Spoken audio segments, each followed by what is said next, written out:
Ao que está assentado sobre o trono e ao Cordeiro sejam tributadas ações de graças e honra e glória e poder por todos os séculos.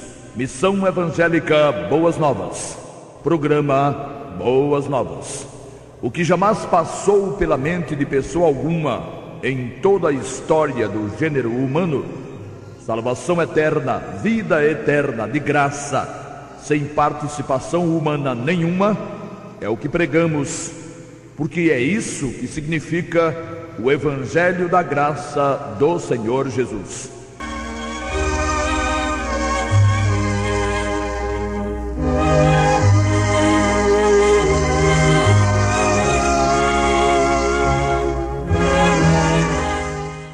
E conhecereis a verdade, e a verdade vos libertará.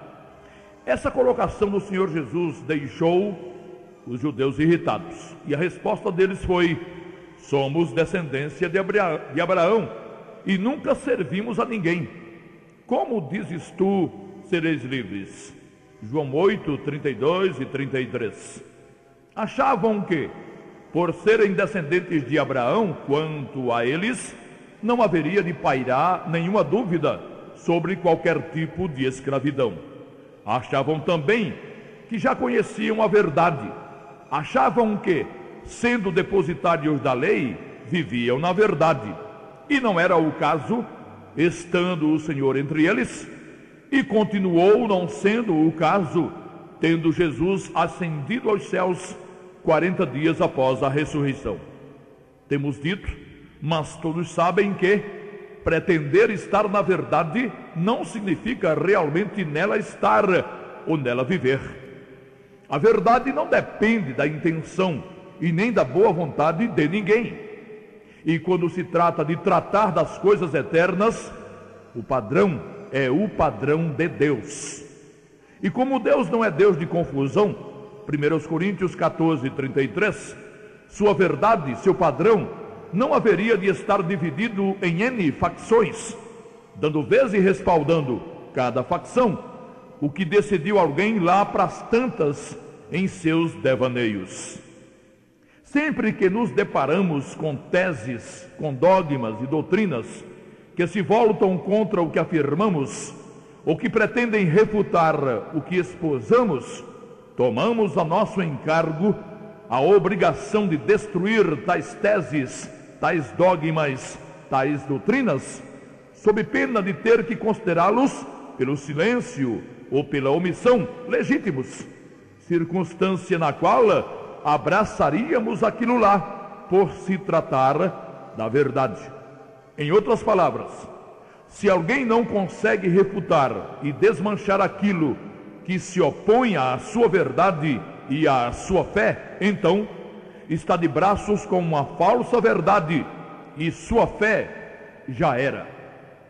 Se tiver um pingo de sinceridade, forçosamente mudará seus conceitos e elegerá outros valores, os valores que o venceram.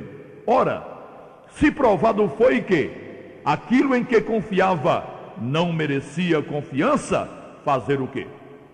Foi assim com quantos invocaram o nome do Senhor Jesus para a salvação eterna. Abandonaram seus credos, seus dogmas e abrigaram-se sob o poder e sob a eficácia do sangue remidor. Tão logo foram convencidos pelo Santo Espírito de estarem no erro, no engano, na mentira. Não se brinca com o magno assunto da eternidade. Não se brinca tampouco com qualquer detalhe a ela relacionado. E a escatologia bíblica está intimamente relacionada à eternidade. Não se pode dissociar, não se pode separar uma da outra. Assim, pois, todo cuidado, toda seriedade, toda competência, toda diligência e todo amor pela verdade devem estar presentes na análise da escatologia bíblica. E para os remidos, a escatologia passa necessariamente pela doutrina fantástica do arrebatamento. É verdade não ser o arrebatamento secreto uma doutrina de fácil abordagem, e nem serem tantos os textos que o descrevem. Mas isso só reforça a necessidade de empenho e competência para que suas nuances e seus ínfimos detalhes sejam percebidos, compreendidos, defendidos e ensinados. Vem vindo aí sim o arrebatamento, e ele teria que ser secreto, porquanto será imperceptível. Será, aliás, totalmente imperceptível. Andando no sentido contrário, vários segmentos religiosos acusam de mentirosa a doutrina do arrebatamento secreto. Todavia, todos, sem exceção, escorregam, e escorregam feio na argumentação e na terminologia técnica. E pior que tudo, escorregam na verdade. Um desses segmentos religiosos abriga o senhor Lourenço Gonzalez, que assinou uma literatura com o título, abre aspas, Arrebatamento Secreto, fecha aspas.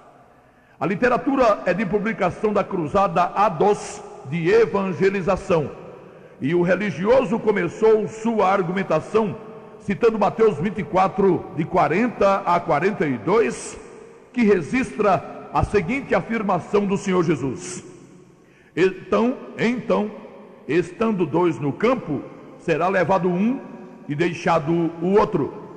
Estando duas moendo no moinho, será levada uma e deixada a outra. Vigiai, pois, porque não sabeis a que hora há de vir o vosso Senhor. O senhor Lourenço então argumenta, abre aspas, será que Jesus disse aqui que os santos seriam raptados secretamente? Não. Mateus 24 apresenta a maior profecia da vinda do Mestre, fecha aspas. Pensar que sabe sem saber é o pior de todos os expedientes em qualquer aspecto do conhecimento. Mas pensar que sabe sem saber nas questões vinculadas à eternidade não é só coisa ruim, é muito mais. É terrificante, é lastimável e será inesquecível. Veja-se o caso do pobre senhor Lourenço. Como o Salvador Jesus poderia ter afirmado algo sobre o arrebatamento se ele estava discorrendo sobre sua vinda literal? Agora, pergunte-se ao senhor Lourenço: Jesus usou por acaso algum termo que trouxesse ou que traga a ideia de rapto, a ideia de uma ação em altíssima velocidade, aliás, em velocidade tal, incapaz de ser detectada ou medida por qualquer instrumento do engenho humano? Não, seu Lourenço, usou não. E o senhor, seu Lourenço, tinha a obrigação de saber, para não ficar afirmando bobagens e enganando os tristes que vivem sob sua influência e mais alguns desavisados. Para seu governo, seu Lourenço, e para o governo de sua turma, Jesus usou no texto o verbo paralambano, cuja semântica é levar consigo ou carregar.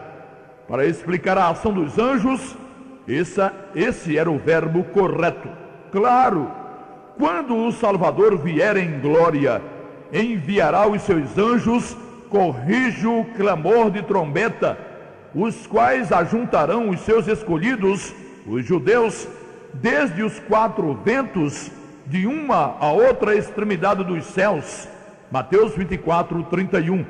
Ajuntarão para levá-los para Israel. Era aos filhos de Israel, escolhidos como filhos das promessas, que o Senhor Jesus ensinava e afirmava sobre sua vinda gloriosa, não aos remidos. Por isso, seu Lourenço, nenhum dos termos utilizados pelo apóstolo Paulo para falar sobre o arrebatamento foi mencionado por Jesus em aramaico e nem por Mateus em grego. Se o senhor, seu Lourenço, tivesse algum amor pela verdade e primasse pelo bom senso e pelo equilíbrio, teria tido o cuidado de cotejar os termos técnicos escatológicos do Senhor Jesus e de seu apóstolo.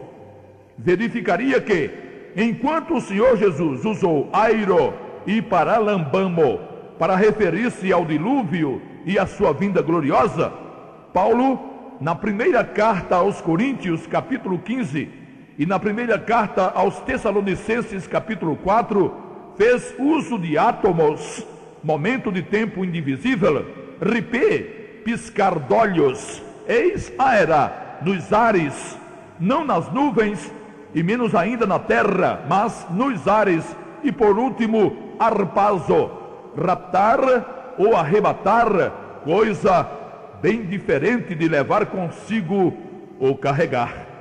Seu Lourenço, seu Lourenço, a terminologia grega tem que ser levada em consideração, homem. Vê se acorda. Todo o Novo Testamento e mais as narrativas, Mateus, Marcos, Lucas e João, foram escritos em grego. Essa foi uma providência do Altíssimo. Então, seu Lourenço, o que foi grafado em grego, e são os termos gregos que contam. Paralambano é totalmente incompatível com arpazo. São ideias diferentes com significados diferentes. Quem pretende comentar sobre o assunto, como o senhor pretende, tem obrigação de dominar a terminologia.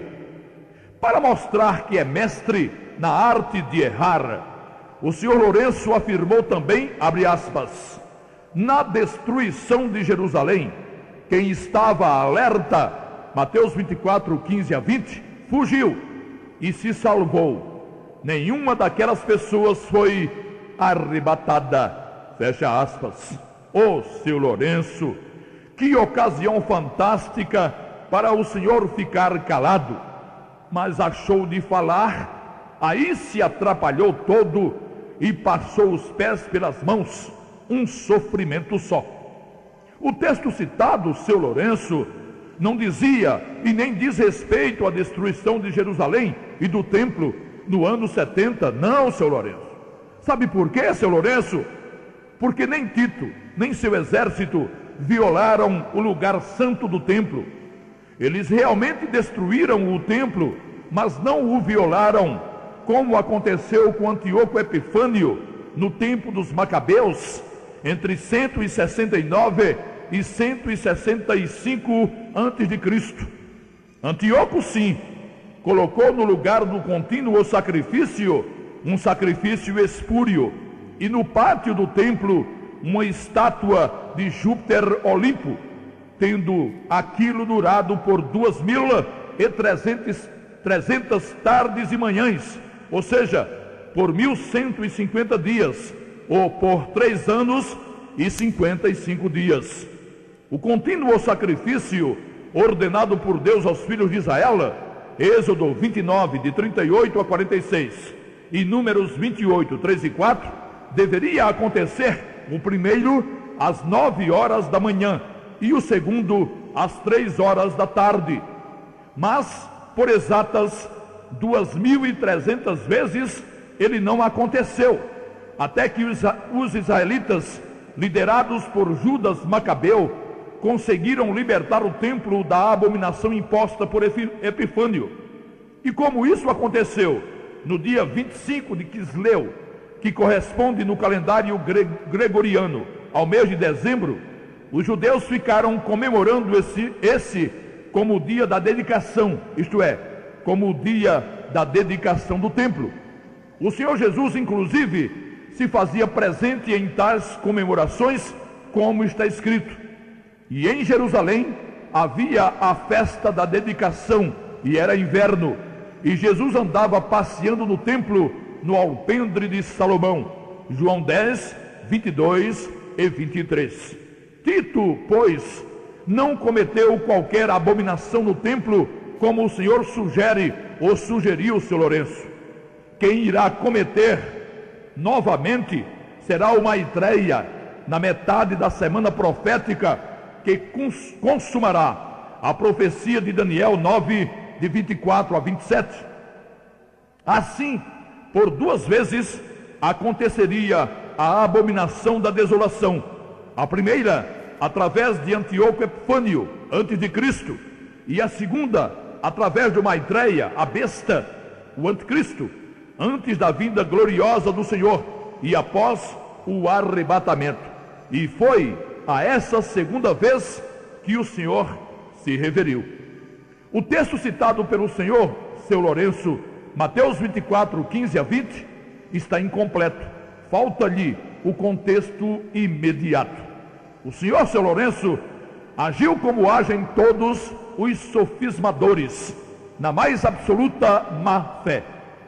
A informação do Salvador, a que o senhor, seu Lourenço, fez alusão, vai desde o versículo 15 até o versículo 28, e não apenas até o versículo 20. Só que o senhor sabia que não teria como argumentar e respaldar os ensinos lá de sua denominação, se não isolasse o texto de seu contexto, não é verdade? A segunda prova de não tratar Mateus 24, 15 a 20, da destruição do ano 70 pelos romanos, é que o Senhor Jesus afirmou que haverá então grande aflição, como nunca houve desde o princípio do mundo até agora, nem tampouco há de haver. E que se aqueles dias não fossem abreviados, nenhuma carne se salvaria, mas por causa dos escolhidos serão abreviados aqueles dias. Mateus 24, 21 e 22.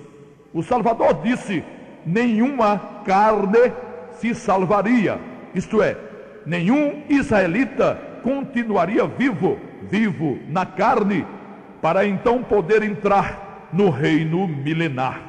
Ora, seu Lourenço, os judeus enfrentaram, sob a sanha de Hitler, com os campos de concentração, com as câmaras de gás e com os fornos crematórios, coisa muito pior que o que lhes proporcionaram as tropas romanas no ano 70. Quem conhece a história sabe. E a fuga do ano 70, ó grande Lourenço, foi feita em termos humanos, enquanto o arrebatamento será o arrebatamento de corpos gloriosos. 1 Coríntios 15, 52 e 1 aos Tessalonicenses 4, 16 e 17. Dizer que nenhuma das pessoas que fugiram da destruição de Jerusalém no ano 70 foi arrebatada é, francamente, dar um atestado de tolice rematada. Assim, seu Lourenço, quem foi que lhe ensinou que Enoque e Elias foram arrebatados? Assim fica difícil, homem. É o mesmo que contar laranjas com bananas e com maçãs. O total nunca será o total de uma das frutas. Nas escrituras gregas, o texto que fala sobre a epopeia de Enoque, Hebreus 11 e 5, não contém nem paralambano, carregar, e nem arpazo, arrebatar. O escritor usou para o caso de Elias e para o caso de Enoque, que nem foram carregados e nem foram arrebatados, mas trasladados, o verbo metatíteme. Em uma trasladação, o trasladado pode ser visto, e foi o que aconteceu com Eliseu, que viu, que presenciou o momento exato em que o profeta Elias era tomado para os céus, segundo o livro dos Reis 2, 1, 5, 11 e 12.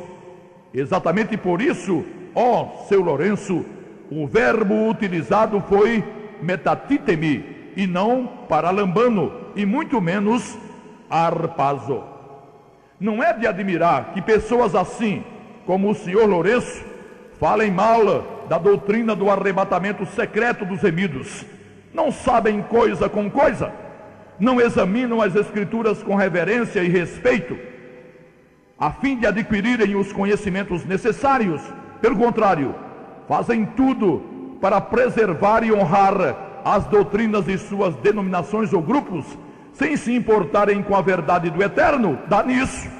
Não conhecendo a verdade, ainda não são e não foram libertos do erro, do engano e da mentira. Seu Lourenço, por exemplo, continuou sua ladainha dizendo, abre aspas, um pouco antes da volta de Jesus, ocorre uma ressurreição especial, parcial e menor. Daniel 2:2. Nesta ressurreição, ou nesta, ressuscitarão para contemplar o Senhor. Mateus 24:64. Os que o recusaram, traspassaram, crucificaram, zombaram e escarneceram de sua agonia. Apocalipse 1:7. Esses cruéis assassinos morrerão 3 vezes. Primeira, a morte natural. Segunda, após esta ressurreição especial, verão a Jesus voltando e depois morrem. Terceira, após o milênio, ressuscitam e são exterminados com todos os ímpios, Lúcifer e seus anjos, fecha aspas. Os neurônios de seu Lourenço devem ter sofrido algum curto-circuito. Ele aqui exagerou seu próprio exagero. Quem fala do que não sabe, acaba assim. Ressurreição especial, parcial e menor. Mas quando foi que o anjo Gabriel falou ao profeta Daniel sobre tal coisa? E morrer alguém 3 vezes? O anjo falou da ressurreição geral, pela qual passariam todos os homens, sendo que uns para a vida eterna e outros para a vergonha eterna, e isso em tese, porque se todos pecaram e destituídos estão da glória de Deus, Romanos 13:23, e se o Senhor olhou desde os céus para os filhos dos homens, para ver se havia algum que tivesse entendimento e buscasse a Deus, e tudo o que ele viu foi que desviaram-se todos, e juntamente se fizeram imundos, não havendo quem fizesse ou quem faça o bem, nem sequer um. Salmo 14, 2 e 3. Como ressuscitaria alguém para a vida eterna? Até que o Senhor Jesus pagasse, como pagou, todo o preço do resgate de pecadores, a ressurreição seria para a condenação. Sem ter o que fazer com a afirmação em Apocalipse 1:7, e todo olho o verá, até quantos o traspassaram, o pobre senhor Lourenço inventou essa terceira ressurreição. O homem é ruim de exegese, é ruim de hermenêutica, não prima pela lógica e não domina os dados escatológicos. Assim fica esquisito. Era só ter recorrido ao profeta Zacarias. Até seu Lourenço teria percebido que a expressão aqueles que o traspassaram não tem ligação nesse contexto com os contemporâneos do Senhor, quer judeus, quer romanos.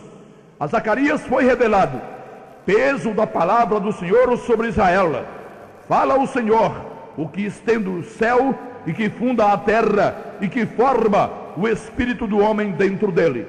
Eis que porei a Jerusalém como um copo de tremor para todos os povos em redor, e também para Judá, quando do cerco contra Jerusalém. E acontecerá naquele dia que procurarei destruir todas as nações que vierem contra Jerusalém, e sobre a casa de Davi e sobre os habitantes de Jerusalém derramarei o espírito de graça e de súplicas, e olharão para mim a quem traspassaram, e o prantearão como quem pranteia por um unigênito, e chorarão amargamente por ele, como se chora amargamente pelo primogênito. Zacarias 12, 1, 2, 9 e 10. Os descendentes dos judeus que rejeitaram o Senhor, os da geração do Armagedon, verão o Senhor vindo em triunfo e glória. Sabe-se que a maioria dos judeus, em todas as gerações, tem rejeitado o Senhor Jesus como Messias de Israel, como o ungido de Deus. Mas quando estiverem sofrendo o cerco final imposto pelo Maitreya, pelo anticristo, já perto do extermínio total, clamarão por socorro e reconhecerão no Senhor o Cristo, e prantearão e chorarão amargamente por o terem desprezado e traspassado como a nação principal da terra na economia do Altíssimo. Obviamente, só a geração final de judeus, antes da vinda gloriosa do Senhor, passará por esse processo, e só ela verá o Senhor vindo nas nuvens dos filhos de Israel. Na verdade, só fala contra a verdade do arrebatamento quem não tem competência e desanda a dizer abobrinhas e bobagens. Seu Lourenço é prova disso. Lá vem ele de novo, abre aspas para o homem. Aí você dirá: quando é dia aqui no Brasil, no Japão é noite.